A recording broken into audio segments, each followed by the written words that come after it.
What's up, Damiglo Tribe? Welcome back to my channel. My name is Damilola Global. If this is your first time on being here, what are you waiting for? Join this amazing tribe. Let's learn, grow, and be better together, shall we? So click on the subscribe button. Today, we're talking about something I saw online again. I don't know what is wrong with me.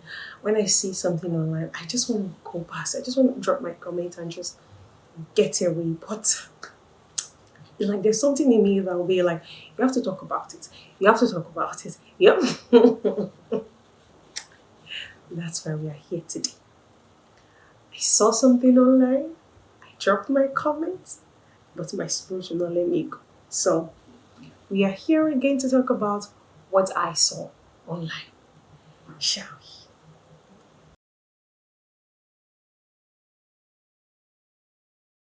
My work husband is so upset today. Ungoba. I don't know if that's the right pronunciation, but under the comments I saw that Ungoba means because. So my work husband is so upset today because I'm wearing my ring.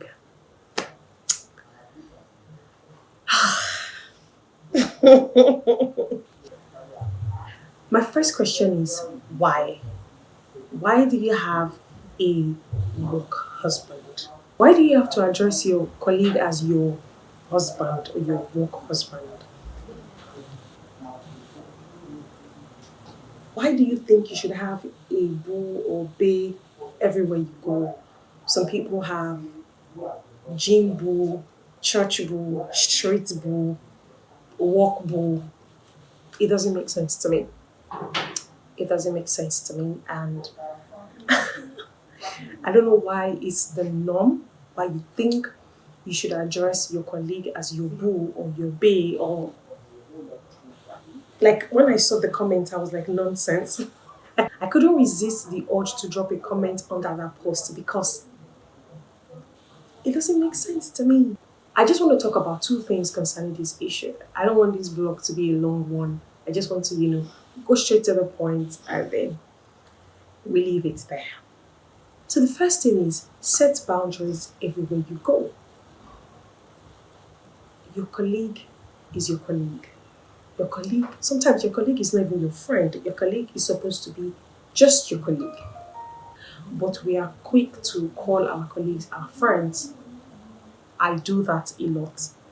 It happened to me when I was working, uh, when I was doing 9 to 5.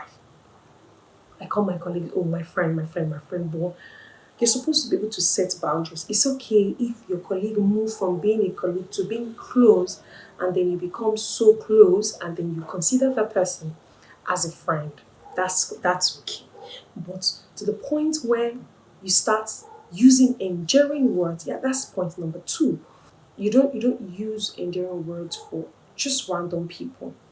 Endearing words are supposed to be for your personal person, your man or your woman. Imagine calling your colleague or addressing your colleague as I dear, I boo, I honey, I sweetheart. It doesn't make sense to me. I know that you are likely to have soft spots for your colleague. You've been working together for a long time and ah, it's okay to like somebody, like being moved from just being an ordinary colleague to that person that you are fond of. It's okay. But still set boundaries. Set boundaries. Enduring words are supposed to be for your personal person, not your colleague, not a random person. Because the moment you start using these words, able, idea, hey, sweetheart, and all of those for a random person or for a colleague, you don't know what you are building. You don't know what is building in that person's mind. And you might think it's just a random thing, or oh, that's just me. I like using enduring words for people. It doesn't make sense. Stop it. Because imagine addressing a girl or a guy, able. You don't know what you are doing to the person's mind. You don't know what you are creating in the person's mind.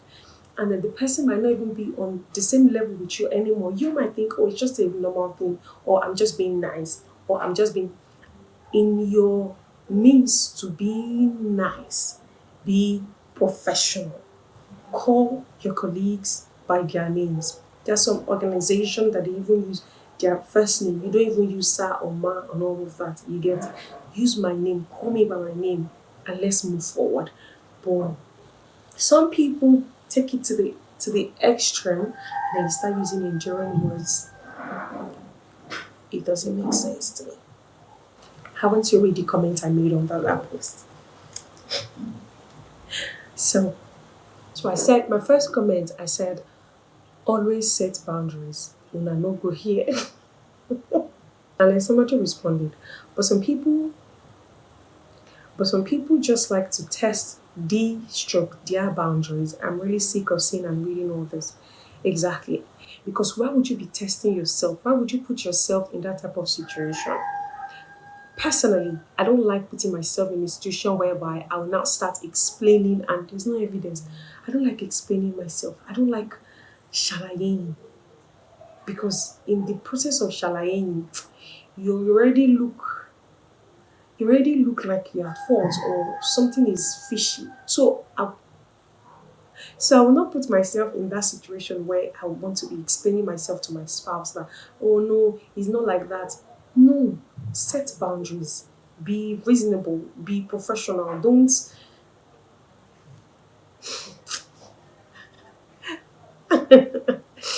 So I responded to the person as in they're so annoying. What the F is work husband? Some people just expose their partners to unnecessary disrespect and risks. Does she know what the so called work husband has in mind against her husband and marriage?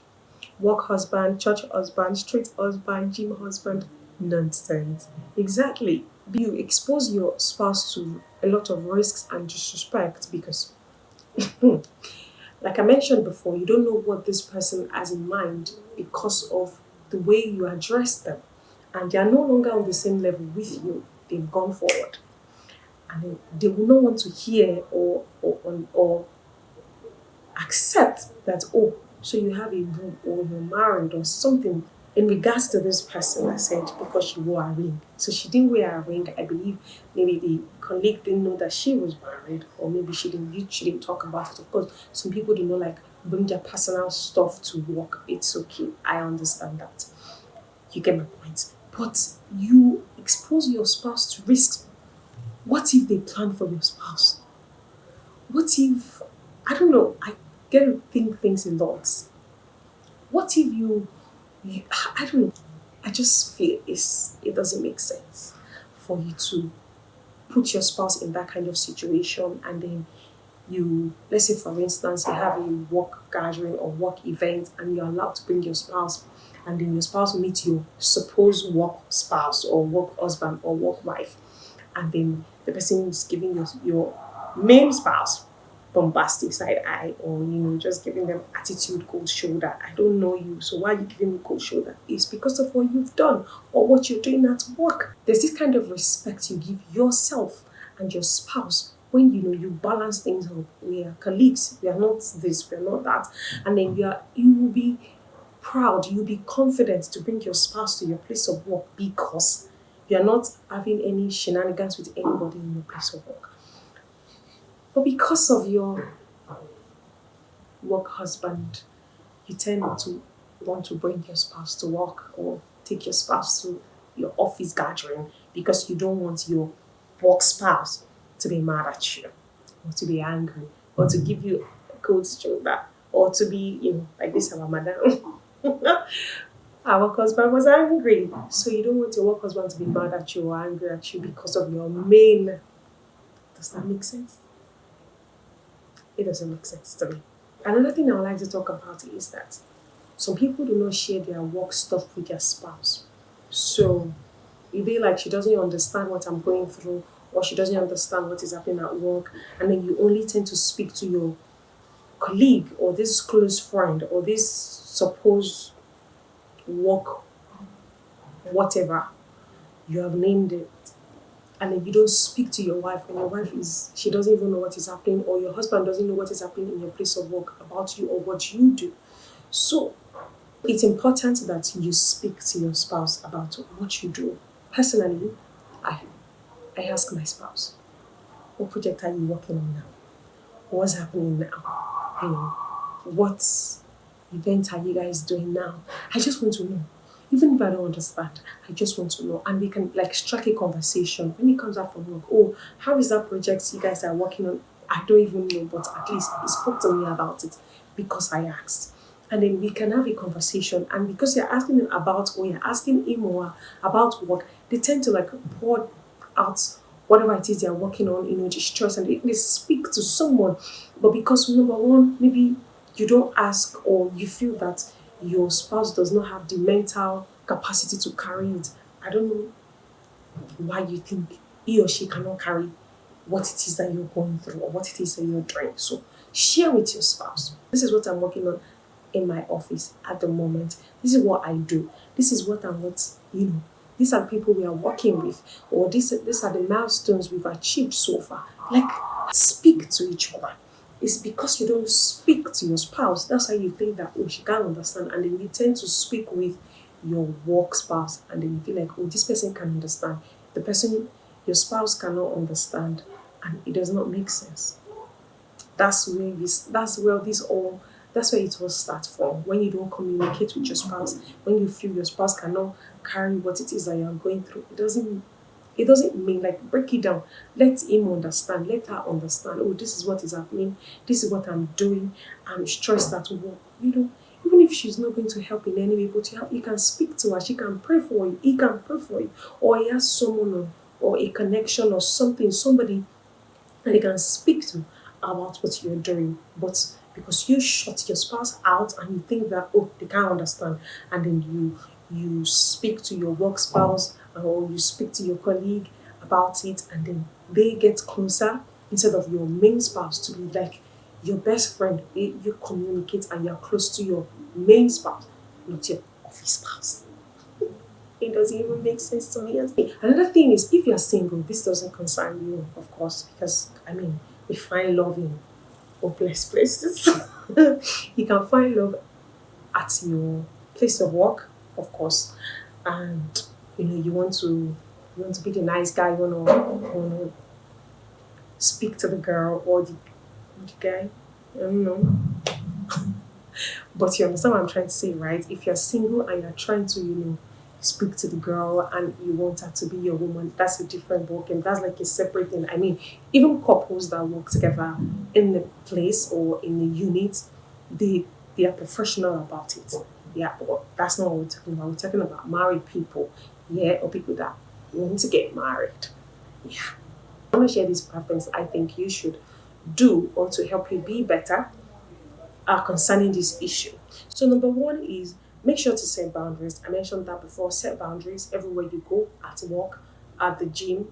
You are at work, go there to work. You are at the gym, go there to lose weight or build your muscle or whatever it is you want to go build or do. Go there to do that. All these places you go to, wherever it is you find yourself and you're married, set boundaries. Let people know that you're married. Even if you don't want them to know that you're married, it's your problem. It's in the process of you hiding or you not wanting them to know that you're married. That's where all of these things begins from. That's where it starts from. Number two is enduring words are for your special person. Stop using enduring words for just anybody. You don't know what those words are doing in their mind or in their body. Maybe some people don't even have anybody to call them all those names, and then you start calling them those names, and then they're feeling some kind towards you, and then you say, "Oh no, I'm just being nice." You started it first. You will bear the consequences. God will bless you. The person will be, what's that word? What's that film? I've forgotten that word. I've forgotten that word. I hope I remember. The scripture says you should forsake all others. You've picked your spouse, forsake all others. Stop using all those words. Those words are supposed to be for your personal person. Personal person. Your man and your woman. That's that. Be professional. Wherever it is you find yourself, wherever you go, be professional. You don't have to be all those things. Do what it is you are wherever you are at to do. Do whatever it is you are there to do. Speak to people with respect. You know, deliver your deliverables and get going. Go back to your spouse. 5, protect yourself, your partner, and your relationship. So do not expose your partner to disrespect and risks. Don't let anybody just talk to your spouse anyhow, because it's the way you carry your spouse. That's how people will carry your spouse for you. If you think your spouse is somebody that anybody can disrespect, trust me, they will disrespect your spouse. And I believe you would not like it. So respect yourself, respect your partner. Whatever decision it is you're making in and outside work, wherever, in private or in public, always think about your spouse. Always think about your spouse. How will this affect him or her? This person you want to go and talk to. Will this person, will it affect me? Will it affect my spouse? Will it affect my relationship? Will it affect my marriage? Always have that at the back of your mind that you are a representative of your spouse. Whatever it is you do, it affects your spouse one way or the other. So respect what you have, because people lack respect these days. Any slight thing to disrespect you and disrespect your entire generation, they will do it. They don't care. So you set the boundaries, respect yourself, stop using endearing words, because the heart of a man is desperately wicked. People are wicked. People can be desperate. People can be desperate. And they can just destroy everything you've worked for or everything you're working for, all your life, because of that 2 minutes or 1 minute nonsense, or 1 minute you cannot call somebody by their names and you choose to use sweethearts. Or why would you call me sweetheart? Why would you call me that? People even get angry at some people for using those words for them, because you are not my spouse. Why would you be calling me that? You get so change and be better. Do better. Last but not the least, always communicate with your spouse. Talk to your spouse. Just talk to your spouse. Communicate with them. Whatever it is you can tell. I don't know. What is it that you can't tell your spouse and you're living under the same roof? And then you are comfortable telling another person and not your spouse, not the person you are sleeping with. I mean, do better. Be better. Change your ways. Don't be having work boo and judge boo and whatever. So that's all I want to talk to you guys about today. I hope you've learned something. I hope that you'll be better. Kindly like, share, and subscribe. Please share this with that colleague that is always calling me sweetheart. I know that this person is married, or you don't like it. Tell them you don't like it. Tell them you're not comfortable with it. And then some of us, we just, because of the things you want to get from the person, you enjoy it, and then they don't know how deep you have gone until you are gone. Thank you so much for watching. My name is Damilola Global. See you in my next video. Bye.